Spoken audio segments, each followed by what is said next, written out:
For more reaction, we have reached out to a former ambassador from Canada to Saudi Arabia. David CHATTERSON was the ambassador from 2009 to 2011. He joins us now from Kelowna, BC. Sir, thank you so much for making time for us today. It's been a remarkable story to follow. I want to begin by getting your impressions on how that scene unfolded at Toronto's Pearson Airport, where you got this young woman, a refugee to Canada. She's wearing a UN hat, she's wearing the Canada sweatshirt, the minister has her arm around her. What did you make of that whole scene? Well, very heartwarming, very political, frankly.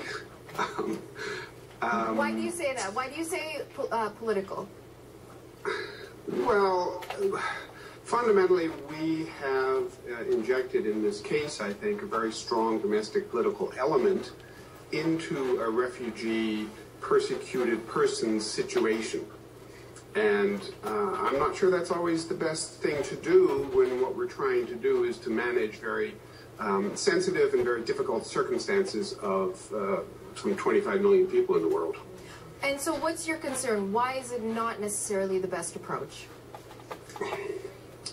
Well, UNHCR believes or has a number of 25-point-something million refugees in the world, most of whom are in much worse circumstances than this unfortunate teenager from Saudi Arabia.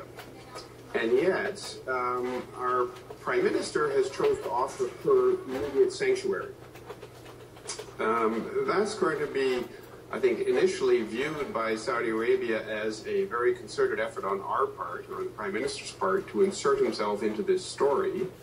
And frankly, as your reporter alluded to, I think it also sets a very dangerous precedent, which is, what happens the next time a teenage girl or adult woman from Saudi Arabia that flees her family and declares herself to no longer be a Muslim. Does that mean automatic sanctuary? One would almost conclude so from the actions taken in this case.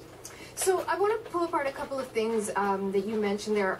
Our understanding so far, and so much of this we've been dependent on other reporting coming out of Thailand, but our understanding was that the UNHCR had declared her as a refugee, that she was recommended to go to Australia, and there was concern that Australians were not moving quickly enough, and so Canada was asked to step in, and so Canada said, okay, we will. So is that the same thing as the Prime Minister inserting himself into the story?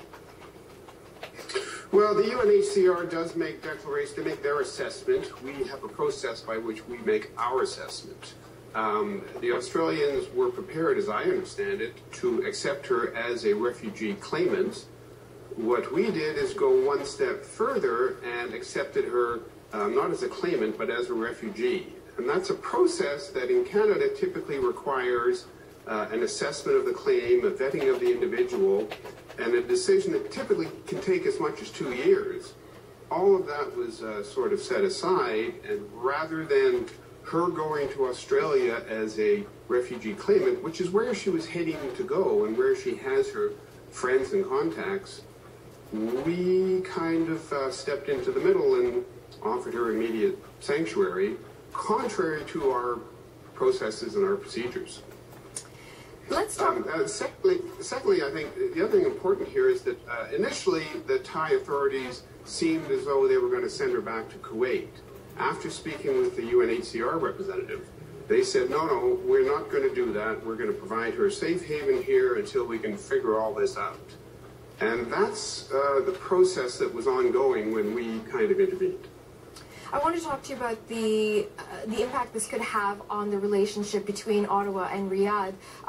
Our colleague Susan referred to this, that almost certainly it will not improve relations. And within the last year, this is now the second high-profile conflict, if we can describe it that way, between the two countries, because you will recall that in the summer of last year, Chrystia Freeland put out a tweet saying that we stand behind Samar Badawi and Raif Badawi, who are these two Saudis, brother and sister. They have family here in Canada who are both being detained for their human rights activities. And as a result of that tweet, there was quite a bit of tension between the two countries. Ambassadors were pulled from their offices. Saudi students were told to leave university campuses and get back to cities in Saudi Arabia. So are you concerned that this is just going to escalate all of that?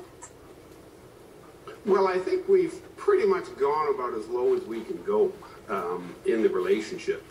I mean, the Saudi regime will look upon this as, I believe, the Prime Minister inserting himself, making a concerted effort to insert himself into this story. They will look upon this as an affront to themselves and as Canada interfering in what they would view as a family dispute and in their internal affairs. There's no question that this is going to, if at all possible, deepen the divide between the two countries, and it's also going to further diminish any influence we may want to have on the evolution of human rights in the Saudi Kingdom.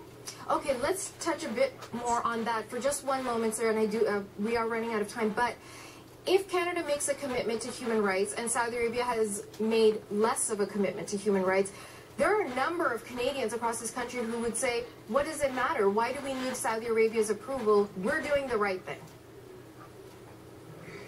Well, I think what we want to do is not to preach, not to be sanctimonious. What we're trying to do is to help an evolution in a country that is very, very different than any Western country. And to do that, you have to bring students to Canada, educate them, let them enjoy a very diverse and tolerant society and go back to Saudi Arabia. We've lost that opportunity. But you have to do this in an effective dialogue. You can't do it through tweets, and you can't do it by inserting yourself in high-profile news stories. Okay. Sir, thank you so much for your insight and your time. We'll continue to follow the story and touch base with you again. Thank you, Natasha. Bye-bye. Bye-bye. David Patterson is a former ambassador to Saudi Arabia.